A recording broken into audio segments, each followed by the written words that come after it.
Selamat malam semua. Perkenalkan, nama saya Remuli. Saya berasal dari kelas B dengan NIM akhir 74. Di sini saya akan menjelaskan mengenai tugas manajemen video babi yang saya dapat. Adapun topik untuk hari ini yaitu mengenai tata laksana induk beranak dan juga tata laksana penanganan anak babi setelah lahir. Untuk topik pertama, kita langsung mulai saja, yaitu penanganan induk yang akan beranak. Mulai dari nomor 1, yaitu ada mengenai penanganan yang paling kritis, yaitu ada pada saat waktu induk akan beranak. Pada waktu beranak, induk itu dapat berbaring, membentangkan tubuh, dan menendang ke belakang dan kaki ke atas atau dapat berguling-guling ke sisi lain. Setiap bergerak, cairan dipaksa keluar dari alat kelamin, hingga fetus keluar dengan usaha induk mengeluarkannya perlu diperhatikan juga. Induk akan menggemetar dan menekan dadanya pada selang waktu tertentu. Seekor induk atau babi dara biasanya beranak dengan merebahkan diri pada suatu sisi dan meletakkan bagian punggungnya pada dinding atau bagian lain yang membantu dalam menopang. Tetapi dalam keadaan terisolasi, induk dapat melahirkan sebagian anaknya pada keadaan terbaring dengan perut di bagian bawah. Bahkan dapat juga melahirkan dengan posisi kaki ke atas satu. Langsung lanjut ke nomor 2, yaitu anak babi biasanya lahir dengan jarak waktu kurang dari 1 menit hingga 20 menit. Bantuan harus diberikan apabila terjadi sesuatu penundaan atau ketika terjadi ketegangan tanpa seekor pun anak babi dilahirkan. Induk yang sedikit terlambat beranak harus disuntik dengan 2 ml ekstrak pituitari pada bagian paha.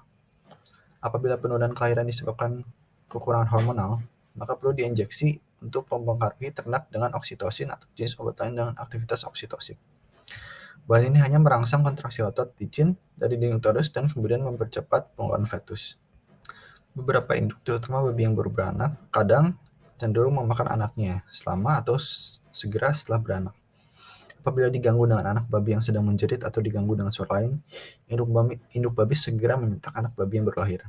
Pada kondisi demikian, anak babi harus dijauhkan dari induk dan dikembalikan ke induk hanya setelah induk mengembangkan naluri keibuannya.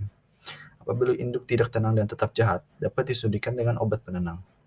Setiap induk yang tetap bersifat ganas terhadap anak-anaknya pada setiap kali melahirkan, induk tersebut harus diafkir. Meskipun ternak babi secara alami merupakan ternak yang ramai dan gaduh terutama pada waktu mau makan, seekor induk memerlukan lingkungan yang tenang pada waktu beranak. Ini kita masuk pada topik ketiga. Seekor induk memerlukan lingkungan yang tenang pada waktu beranak karena pengaruh kebiasaan cenderung menyebabkan perpanjangan waktu atau melahirkan atau reaksi akan beranak. Dengan demikian, disarankan supaya tidak mengauk induk pada saat beranak, kecuali pada terjadi kesulitan dalam melahirkan anak. Lanjut ke nomor 4, kadang harus dijaga tetap bersih dan kering setelah beranak.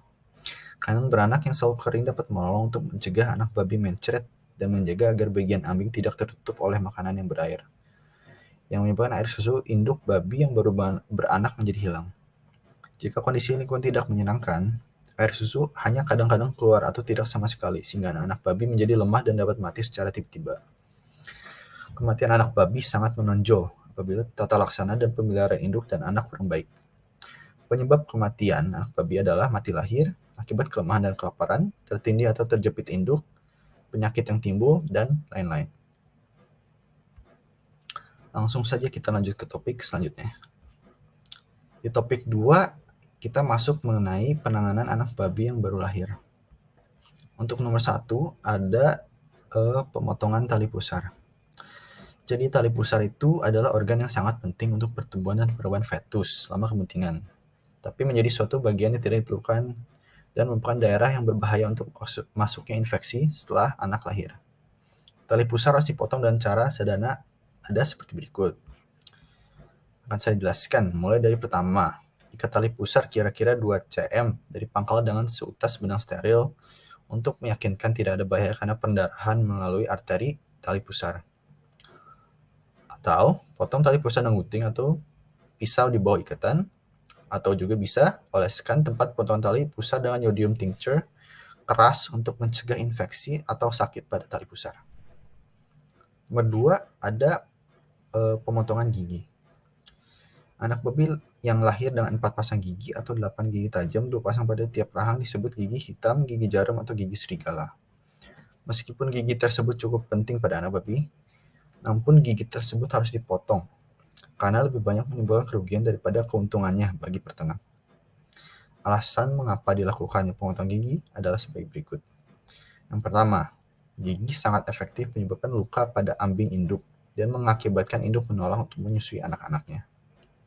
Yang kedua, apabila ada anak babi berkelahi untuk merebut satu puting susu atau bermain sesamanya, gigi dapat menyebabkan luka pada muka, di mana luka tersebut dapat merupakan jalan masuknya penyakit yang disebabkan oleh mikroorganisme. Salah satu tujuan peternakan babi adalah memaksimumkan anak babi dapat hidup. Pemotongan gigi harus tidak menghasilkan gigi yang hancur di bawah garis gusi dan harus dilakukan secara higienis. Pemotongan gigi biasanya dilakukan oleh satu orang seperti berikut. Pegang kuat anak babi dengan satu tangan di mana 3 jari menahan rahang dan ibu jari menekan dari belakang leher dengan arah berlawanan. Masukkan jari telunjuk pada satu sisi dari mulut persis di belakang gigi jarum mendekati ujung lidah. Dengan alat pemotong gigi atau alat pemotong kuku biasa, itu juga bisa. Potong gigi di atas gusi, penting untuk menghindari pemotong gigi sampai dasarnya juga. Jangan membuat sudut yang tajam atau bergigi, yang dapat menyebabkan luka pada gusi dan lidah. Lanjut ke nomor 3, ada pemotongan ekor. Menggigit ekor adalah suatu masalah yang sering terjadi di hampir semua peternakan babi. Maka secara rutin dilakukan pemotongan ekor anak babi yang baru lahir. Panjang ekor yang dipotong dapat dari ujung hingga pangkal ekor. Tetapi biasanya cukup untuk memotong 2/3 hingga 3/4 dari ekor. Pendarahan yang semakin sedikit terjadi apabila beberapa alat yang digunakan tumpul. Pada umumnya, perhatian khusus harus diberikan terhadap kesehatan dan kebersihan selama melakukan pemotongan ekor di usaha peternakan. Lanjut ke nomor 5, ada pemberian kolostrum kepada anak babi. Segera setelah dilakukan pemotongan gigi, kita harus memotong anak babi bersama induknya, agar anak babi dapat menyusui atau memperoleh air susu pertama yang mengandung daya tahan tubuh yang tinggi.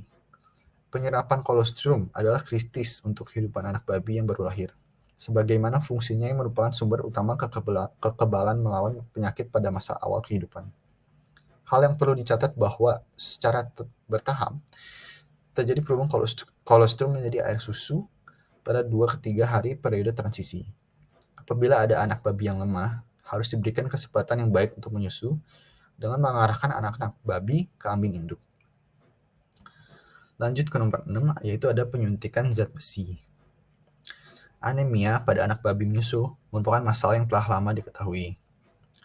Hal ini terjadi disebabkan oleh kekurangan zat besi di mana plasenta dan abik tidak efisien memindahkan mineral tersebut.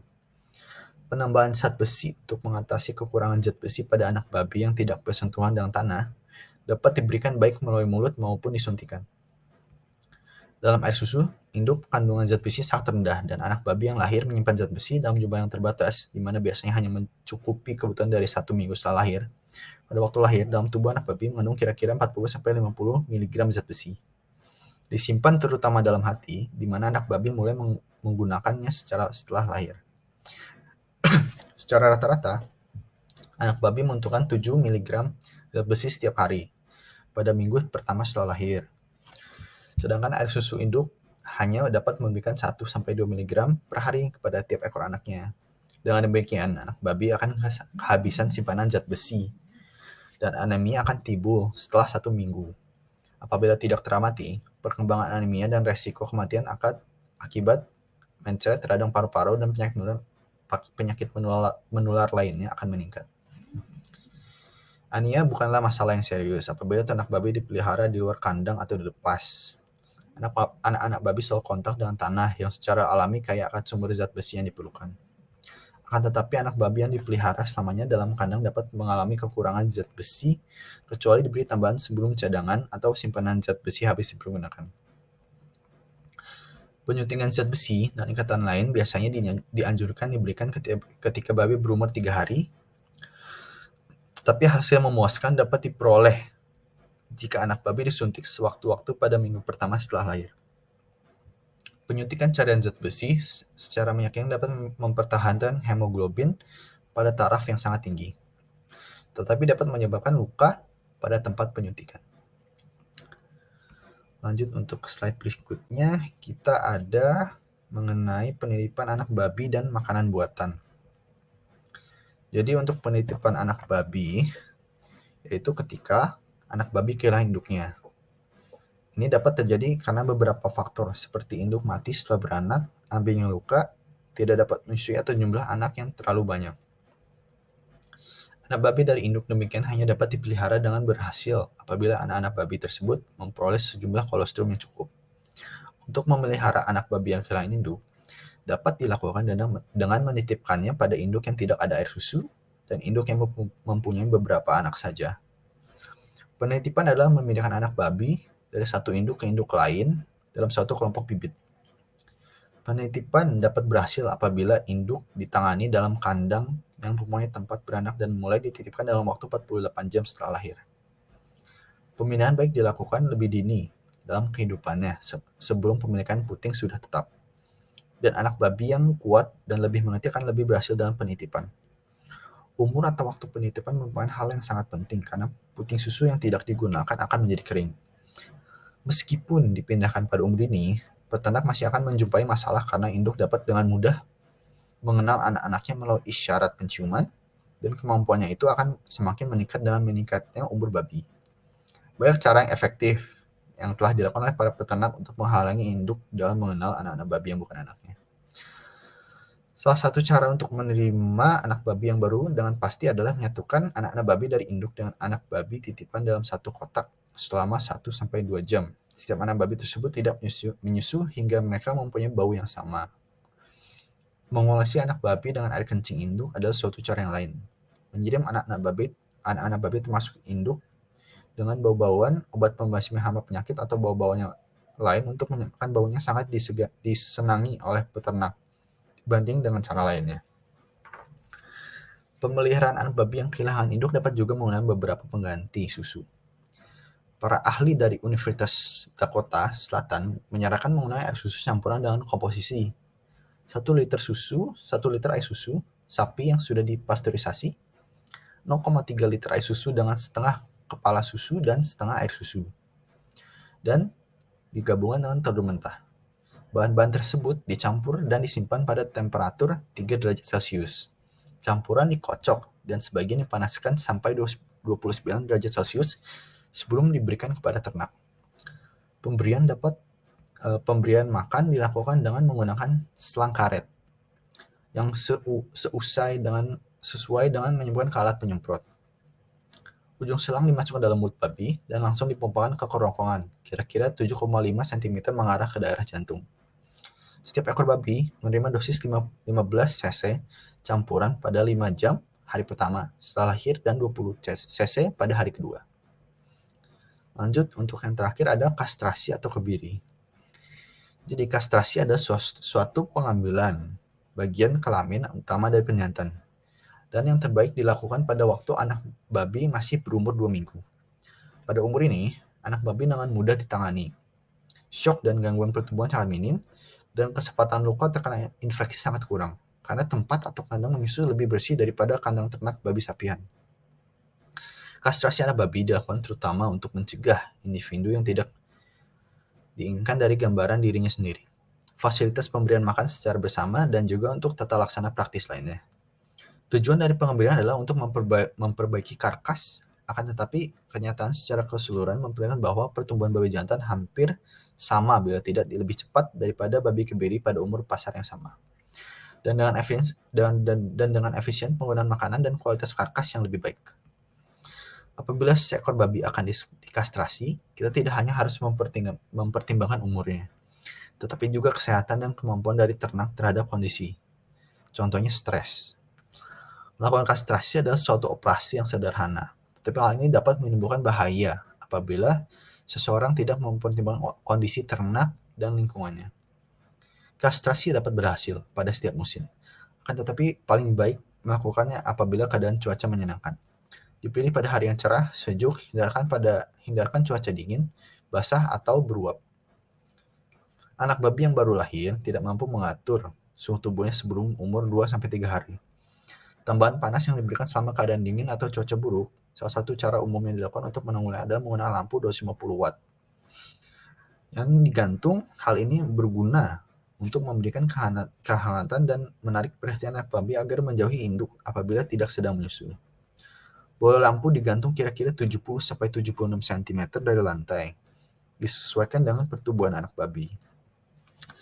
Dengan pemasangan lampu itu dapat sangat membantu untuk ketahanan babi agar tidak kedinginan juga anak babinya. Anak babi tumbuh dengan cepat sejak lahir. Kebutuhan makanannya akan meningkat dengan bertambahnya umur. Air susu dari induk akan menurun setelah puncak produksi yang dicapai kurang lebih 3 minggu setelah beranak. Sehingga pemberian zat makanan dan ransom anak babi yang lezat dan disukai anak babi yang sangat diperlukan. Memberi makanan ke anak babi pada waktu menyusu baik dimulai pada kira-kira 1 minggu. Hal ini memberikan jaminan bahwa anak babi mengkonsumsi makanan penguat yang cukup sebelum produksi air susu dari induk mulai menurun. Anak babi yang dibiasakan untuk memakan ransom kering sebelum disapi adalah merupakan proses yang menentukan karena proses pencernaan dan tingkah laku makannya. Pembentukan lebih awal kemampuan bakteri dari pencernaan makanan yang bukan susu akan memperkecil kecakapan penyapihan, dan dari segi tingkah laku hal tersebut sangat baik karena telah mengetahui bahwa makanan kering adalah untuk dikonsumsi. Kebanyakan peternak intensif di luar negeri menyapi anak perindukannya pada rata-rata umur 4-6 minggu. Biasanya anak babi yang disampih pada umur 2 bulan, induk akan mengalami kondisi yang menurun di mana pada banyak kejadian tidak mau untuk segera dikawinkan kembali setelah penyapihan anak-anaknya. Apabila penyapian dilakukan lebih dari 56 hari, seekor induk dapat beranak kira-kira 4-5 kali dalam 2 tahun, di mana induk biasanya birahi pada hari ketiga sampai hari ketujuh setelah penyapian. Suatu keuntungan dari penyapian dini adalah menghasilkan jumlah kali beranak atau frekuensi beranak yang lebih banyak per induk per tahun, sehingga dapat sangat menguntungkan bagi peternakan babi. Baik, sekian presentasi dari saya. Terima kasih kepada semua pendengar yang sudah menonton dan mendengarkan penjelasan saya. Selamat malam. Terima kasih.